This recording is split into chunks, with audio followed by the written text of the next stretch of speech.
교회 여러분 혹시 공예배라는 말 많이 쓰시죠? 공예배. 어른들이 공예배 잘 들어야지 하잖아요. 이런 말씀을 들어보셨을 겁니다. 특히 이제 교육부서 봉사하시는 분들. 왜 교육부서 예배만 드리냐? 여기 와서 예배 드려야 대예배 드려야지. 대예배 드려야지.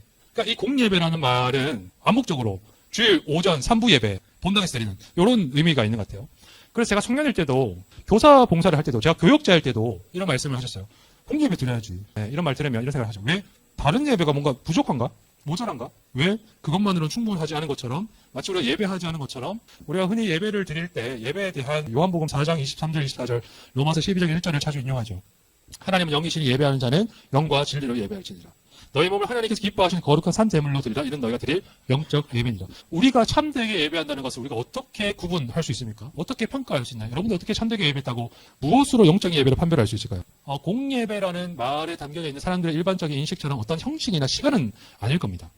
우리는 다른 부서 예배를 드리면서 참되게 예배할 수 있을 겁니다. 다른 예배와 비교하면 사실 우리가 여기 모여있는 시간은 어떻게 보면 형식상으로는 약식이죠. 그럼에도 불구하고 이 예배는 영적인 예배가 될 수 있을 겁니다. 우리가 공예배라는 말을 새롭게 발견할 때. 이 공자라는 말은 달리 말하면 공동체의 예배라는 거죠. 커뮤니티라는 뜻을 가지고 있습니다. 그래서 우리는 예배를 또 달리 어떻게 이야기를 하냐면 하나의 친교라고 부릅니다. 예수 그리스도의 몸이 된 교회와 그 몸의 머리 되신 그리스도와의 친교, 연합. 우리가 저마다 다 다른 모습을 가지고 있는 지체들이나 예수 그리스도 안에서 하나가 되었다는 것, 연합되었다는 것을 확인하고 그것을 누리는 시간이 공동체의 예배이죠. 지난 1월 달에 우리는 에베소서 4장 3절과 6절을 함께 읽으면서 바울이 이렇게 이야기하는 것을 보았습니다. 사람들이 모이는 공동체에서 우리가 서로 만나서 예배하고 삶을 나누고 주일에 모였을 때 하나됨을 누리는 것, 가족된 공동체의 깊은 친밀함을 누릴 때에 터져나오는 감격스러운 찬양이 한편으로는 에베소서 4장 3절 6절의 이야기가 아닌가 싶습니다. 에베소라는 도시는 당시 국제도시였다고 그래요. 피부색이 다르고 말이 다르고 계층이 다르고 계급이 다른 사람들, 그러니까 서로 삶을 공유할 수 없는 어떤 다른 사람들이 그렇게 모여서 한 분 그리스도께서 우리를 부르셨다라고 고백하는 자리, 하나의 세례, 하나의 믿음, 당신에게도 나에게도 동일한 성령이 주어졌다라는 것, 그 고백으로 인해서 우리가 마치 누리게 되는 형제애 혹은 자매애, 우리가 함께 누리게 되었을 때에, 그래서 서로의 만남이 서로에게 위안이 되고 위로가 되고 힘이 되고, 지금 내 삶의 현실이 비록 좀 척박하지만은 그 사람을 통해서 그 사람과 더불어서 내가 조금 다른 미래를 상상할 수 있는 그런 일들을 경험하게 되었을 때 이 교리적인 선언, 하늘로부터 위에서부터 여러분들 향해서 던져지는 그 말은 한편으로 찬양이 되지 않았겠을까. 공예배라는 말은 그런 의미죠. 우리의 공동체됨을 누린 예배. 우리가 공동체 예배라는 차원에서 영적 예배를 드리고 있는가, 참되게 예배하고 있는가를 확인할 수 있는 질문은 저는 여기 있다고 생각을 해요. 우리가 예배를 통해서 그리스도의 몸됨을 누리고 있는가. 우정을 누리고 계십니까? 예배를 통해서 충분한 우정을 누리고 계신가요?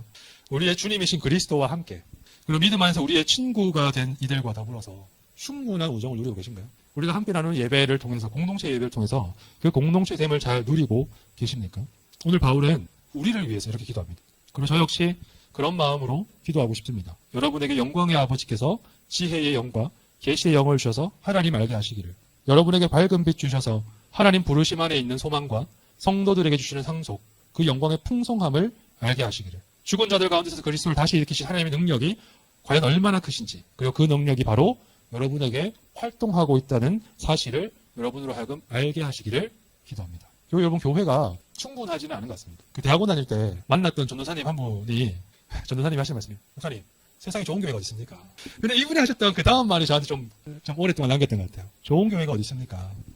좋은 교회가 되어가는 거죠. 교회가 늘 충분치 않습니다. 그러나 우리가 위로부터 그리스도의 몸이라 불리운 이 공동체가 아니고서 다른 어디에서 우리가 그 진리의 조각들을 누릴 수 있을까?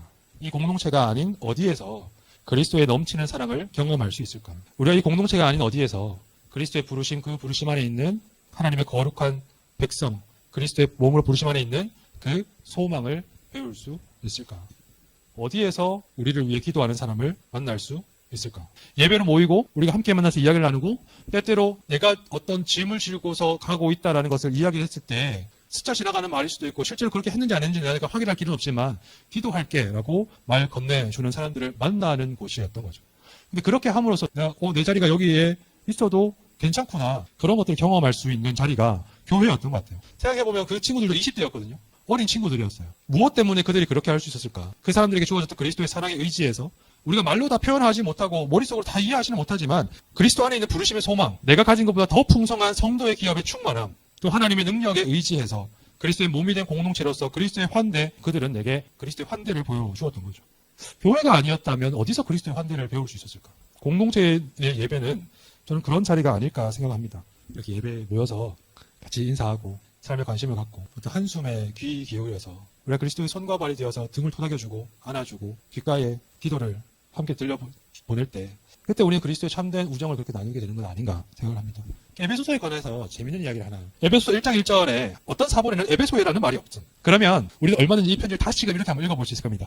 하나님 뜻으로 말미암아 그리스도 예수의 사도된 바울은 은광교회의 성도들과 그리스도 예수 안에 있는 신실한 자들 믿음 공동체에게 편지하노니 나는 여러분들을 위해 기도합니다. 하나님의 부르심이 갖게 하는 그 희망을 성도들에게 하나님이 물려주실 상속의 영광이 얼마나 풍성한지를 저는 여러분을 위해 기도합니다. 믿는 우리에게 나타내신 하나님의 능력이 얼마나 큰가 하는 것을 여러분이 알게 되기를. 우리가 함께 모일 때 그 우정을 나눌 수 있습니다. 우리가 함께 모여서 서로의 귀를 기울일 때, 서로를 위해서 기도할 때, 서로를 환대할 때, 서로의 삶을, 서로의 영혼을, 서로의 한숨을 함께 나눌 때 우리 자신에게 주어진 부르심 안의 소망과 성도들에게 예정된 기업의 영광과 하나님이 베푸시는 능력을 우리는 그때 비로소 누릴 수 있습니다. 우리가 함께 드리는 예배는 그런 공동체의 예배가 되었으면 좋겠다. 그래서 우리가 이 예배 통해서 서로의 만남을 통해 참되게 소망과 영광과 능력을 누리고 확인하게 되었으면 여러분 우리가 그렇게 고백할 수 있는 공동체가 되면 좋겠습니다.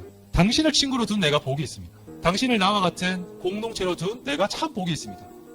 당신과 더불어서 내가 이 그리스도의 우정을 함께 나눌 수 있어 내가 참 복이 있습니다. 우리가 언젠가 어느 때인가 어쩜 이 한 해를 마무리하는 그때에 혹은 삶의 어느 한 지점에서 그렇게 고백할 수 있었으면 좋겠습니다. 당신을 친구로 둔 내가 복이 있습니다. 지금 못하셔도 괜찮습니다. 지금 못하셔도 괜찮습니다. 그런데 우리가 이렇게 함께 모여서 예배하며 그리스도의 우정을 나누고 서로를 환대할 때에 이 한 해를 마치는 어느 때쯤인가는 우리가 이렇게 고백할 수 있는 사람들이 되면 좋겠습니다. 당신을 친구로 둔 내가 참 복이 많습니다. 당신과 나눈 우정으로 나는 소망과 영광과 능력을 배웁니다. 우리가 함께 모여서 공동체 예배드리고 서로를 통해서 소망과 영광과 능력을 함께 누려가면서 당신을 친구로 둔 내가 복이 있다고 고백하게 되는 우리 예배가 될 수 있기를 주님의 이름으로 축원합니다.